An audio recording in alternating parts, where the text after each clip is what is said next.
Hey, ladies and gents, it's Wiz here coming to you with a look at the Mythic Legion's Xylernian Guard figure, part of All Stars 5. Just got this off the FedEx truck a couple of days ago, and he is absolutely amazing. Absolutely amazing. Very, very cool. Let me show you the bio real quick. Xylernian Guard. The Xylernian Guard are charged with protecting the borders of Xylernia. Stationed at outposts across that kingdom, these soldiers are comprised of the sub-races of elves found throughout Xylonia's flock. Among their ranks, there can be found wood elves, whisperlings, ghost elves, and other members of this Fey race. Xylernian guards are each given a golden shield bearing the visage of the great beast from which their faction is named. These shields mark their standing in the army of Xylonia and help the Xylernian Guard maintain their vigilant watch as they shield their beloved kingdom from the evils that wish to see it destroyed. So, pretty awesome that this shield here gets its due, because it's the most spectacular shield, I think, bar none, when it comes to Mythic Legions. I know we're going to get some really nice shields that are coming, I think, with the Leodicius, and also with, in that 2-pack, the Leodicius 2-pack. But Xylona, which is the deer goddess or mythical creature that lends its name to the flock, is really, really nicely sculpted and beautifully painted. I love the richness of the gold on that shield. It's very different from a lot of the other Mythic Legions shields that we had in the past because of the sculpture. It does have the regular shield handle, which you can plug in here in the back.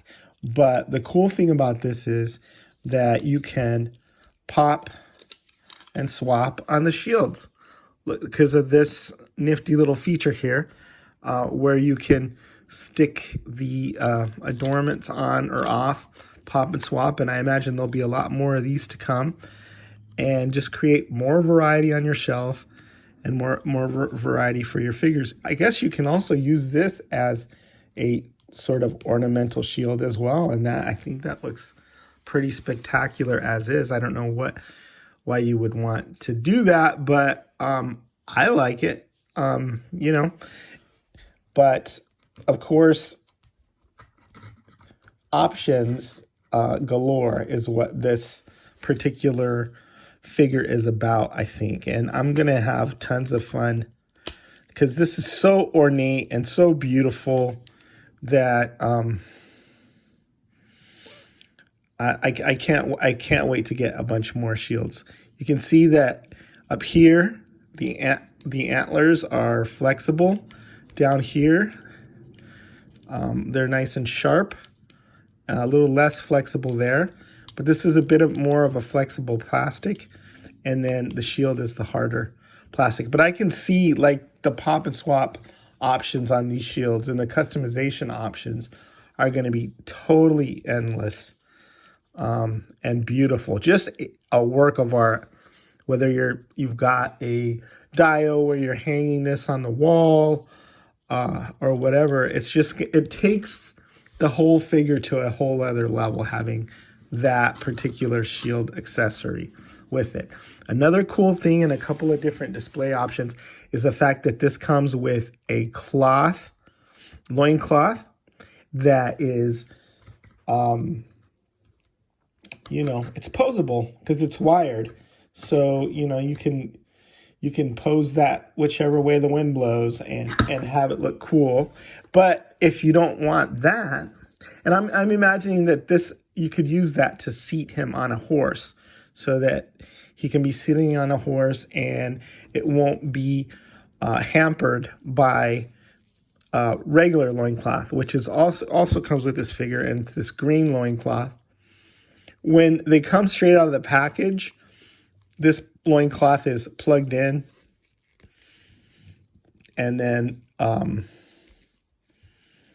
the loincloth, the plastic loincloth is under that other loincloth. I don't think I'm going to have both loincloths on him at once. That's kind of overkill.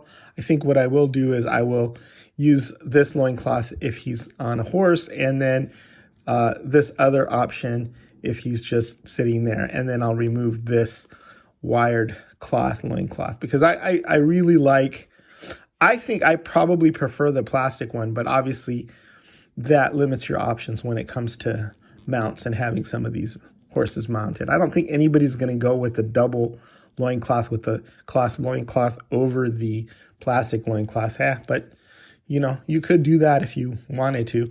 I really like this belt that they have, again, cinched up right here in the front with a couple of weapons holders there. He's got this really cool elven sword that we've been with the classic elven lines that we've seen before, and I just can't get over how nice and beautiful and rich that gold sheen is on this, on the metallics, and then the green jewels on that really pop. Everything is pretty nice as far as the paint is concerned. He's wearing these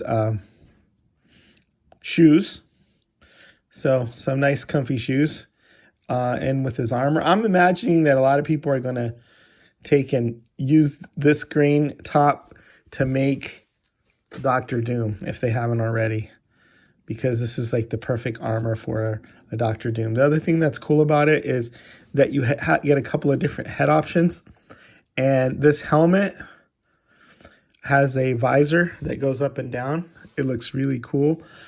This skin color is the Whisperling skin color. I think Myra Goldenbranch is the only other elf that we have that has that sort of minty green that's refreshing. You know, like an Andes mint or something.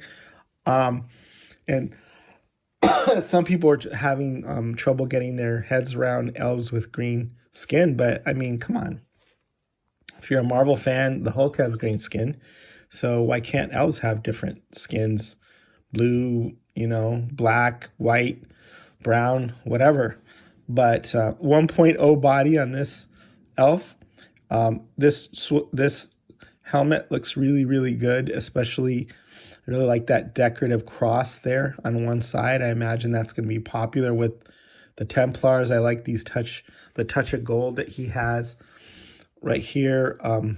Just sort of giving that helmet a little extra touch of gold, which I think looks really good, especially when it's accented with the shield. And then you have, if you don't like the green head, you can always get a regular white or light skin Caucasian looking elf with the solid green eyes.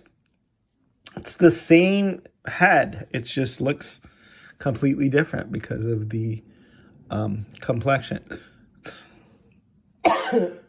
Sorry about that. So whatever you prefer, whatever head you prefer on it, I just say go for it, right? More options, the merrier. We've got this regular weapons belt, which you can put around his waist, or you can tie around his chest sideways, which you could also use to hook his quiver on. It's got this quiver that we've seen before with these arrows that are sculpted right in and don't come out. But that's cool to have that, because, you know, some of the guards are going to be archers, not just swordsmen. And then you have the elven bow. Love the curves and the design of that. I think I've showed you guys how this elastic string really works, and it comes with an arrow. So you can knock the arrow in the bow, and if you're not careful, you can shoot yourself. You can shoot yourself in the eye. So, yeah. So see there, the arrow is knocked and ready to fire. And of course, the arrow is color coordinated with this particular figure, so it fits in with the arrows that he has on his quiver. I think this is one of the highlights of the new figures in this wave. I think we're getting such great value between the Dubon figure that I reviewed earlier and this guy. Just love the different pop and swap options. A lot of these new parts that we haven't seen before that are just spectacular. Some parts that we have seen before, but you know, used to their fullest advantage as far as the weapons and the bow and the quiver. Just, you know, I can see people buying quite a few of these to fill out their ranks because they look spectacular. I love how the colors are coordinated. The bronze there, you know, and the gold. Just a deluxe, fully painted, magnificently sculpted knight figure. And I just imagine that these are going to be quite popular because of all the different display options that they come with. So that is the Xylernian Guard. I think when you get your All-Stars 5, or if you get a chance to order these later on, that you will be very, very happy with your purchase. So that's it. Is the Wiz signing out.